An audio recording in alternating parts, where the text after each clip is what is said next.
Hi! So today I thought for this video I would do a wrap up of everything that I have read this month. All of them are university books that some of them you might have seen in my haul video, which should be up here.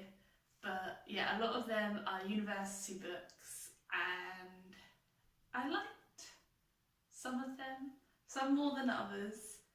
But yeah, let's talk about what I've read this month. I will show these sort of like ugly copies that I have of some of these books. So I've got two university books, university library books here, just because, you know, I'm a student, I can't afford all the books. So this very unobserving red book is called Wide Sargasso Sea, and it's basically a book that follows the crazy woman from Jane Eyre, and it's kind of her perspective on what it's like to be a Creole woman from the West Indies and sort of like how bad Rochester really is. He comes across very bad in this, in my opinion. He's unnamed like throughout the whole book, so at first I didn't read the blurb, so I had no idea who this man was when he comes in the second half, and then I'm like, oh okay, it's Rochester, and he does come across really bad. He almost manipulates how Antoinette actually is, and then he starts calling her Bertha, which if you've read Jane Eyre, that's who the mad woman is, and he calls her Bertha, which is the name of her mum who went mad. So yeah, it's interesting, and I found it a quite quick read to read. I don't know if it's because I was cramming to read it for the next day, but I read it all in a day, and yeah, I liked it. I did like Rochester. Well, I did like Rochester and Jane Eyre, but in this he's horrible, and I sympathise with Antoinette as well. So yeah, that was the first book. Now, the other ugly copy is this. This has actually got a title, it's not just blank. And it's John Wyndham's omnibus. It's got 3 of his novels in this. I read this one, The Day of the Triffids. So it's like a science fiction, dystopian kind of feeling towards it, where plants kind of take over. They take over. Like, there was an asteroid that made everyone blind, and now the plants are like eating people and killing them, and they seem to be sentient beings. I found it kind of slow to read this one.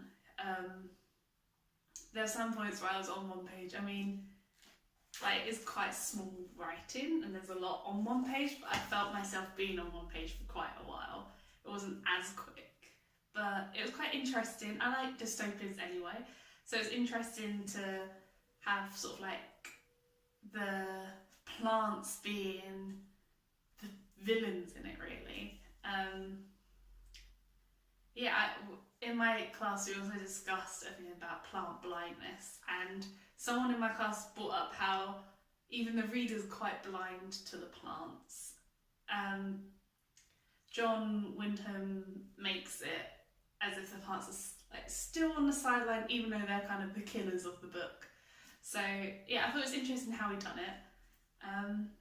I would give it a recommend. The films, from what I've seen, the trailers have looked terrible. But yeah, if we're into kind of like dystopian type of stuff, I'd give this a read. Okay, so now I am going to go on to today I'm going to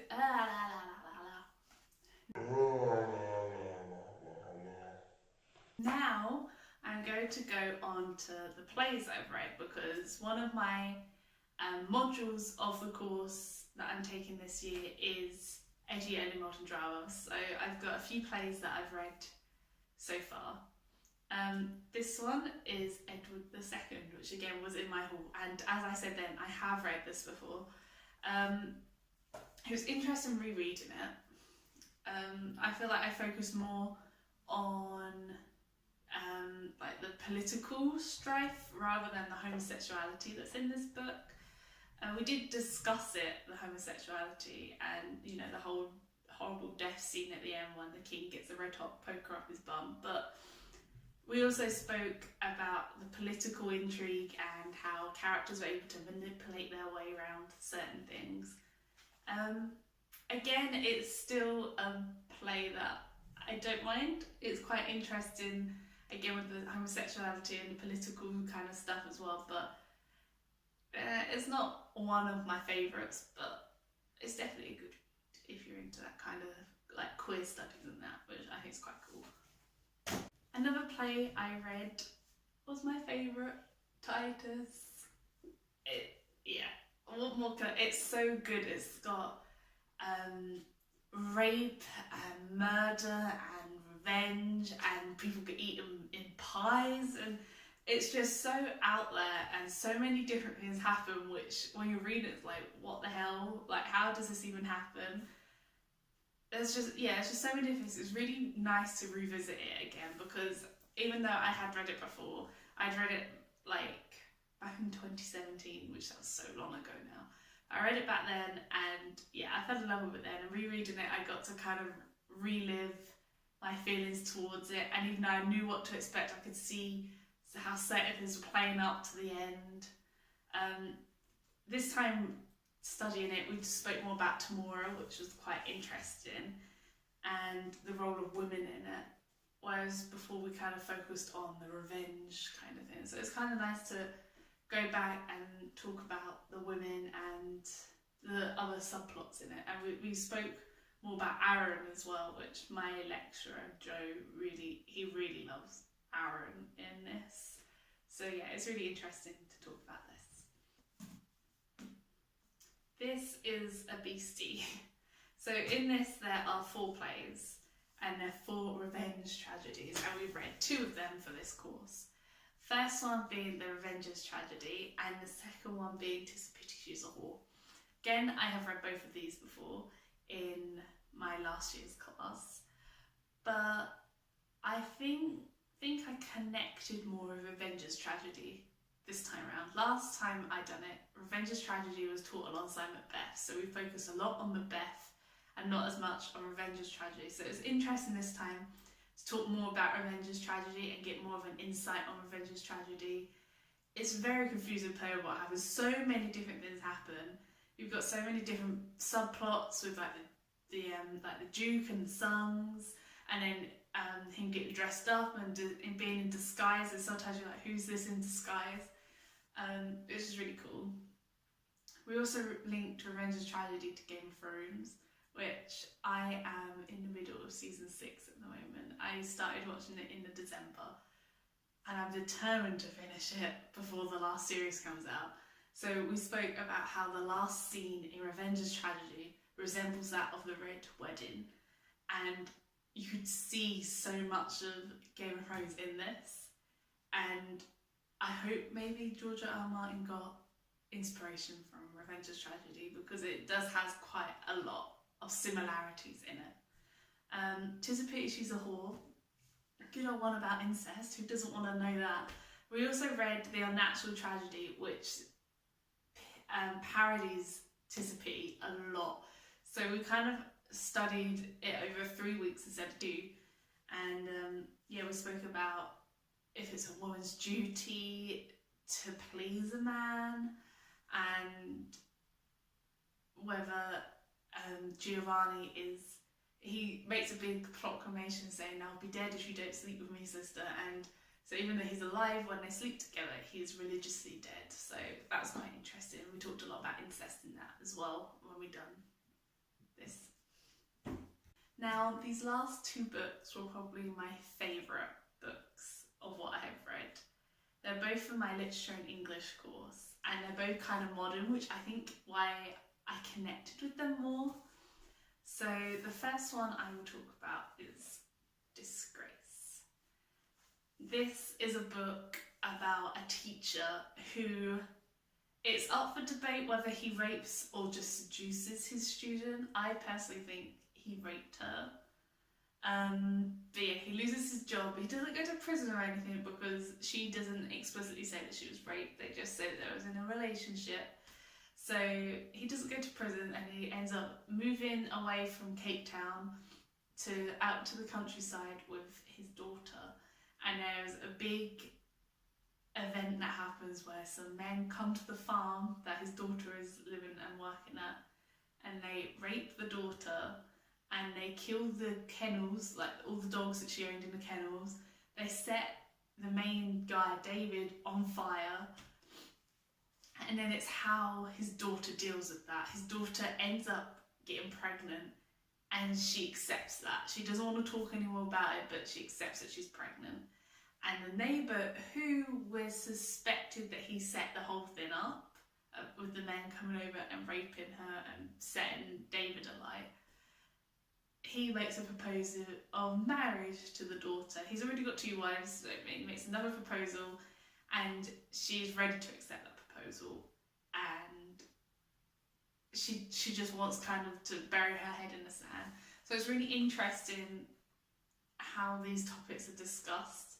It's really thin and it's a really quick read, and I really enjoyed it. Like, I was picking my mum up and my brother up from the airport when I started reading this, with the intention of maybe reading a chapter. I read maybe half of it on the bus, so it's really fast paced and really interesting as well. And you don't know if you're supposed to like David or you're supposed to hate him, because at some points you begin to sympathise with him, but you kind of know he's kind of like this rapist bad guy anyway. So yeah, I would definitely recommend this. It's a good read. And the last book, again, is another really good read that I enjoyed. It was very different from what I expected it to be. And I'm thinking maybe writing my final essay on this book as well. But it is... Okay, the pronunciation of the title is up to debate, whether it's Bet, what my lecturer said, or what I always called it when I was reading it, BT.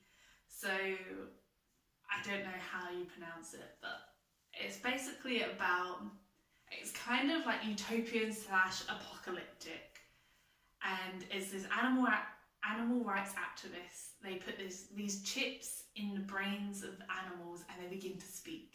And then it begins the whole thing of, should we kill animals because they're now speaking to us? Should we not kill animals?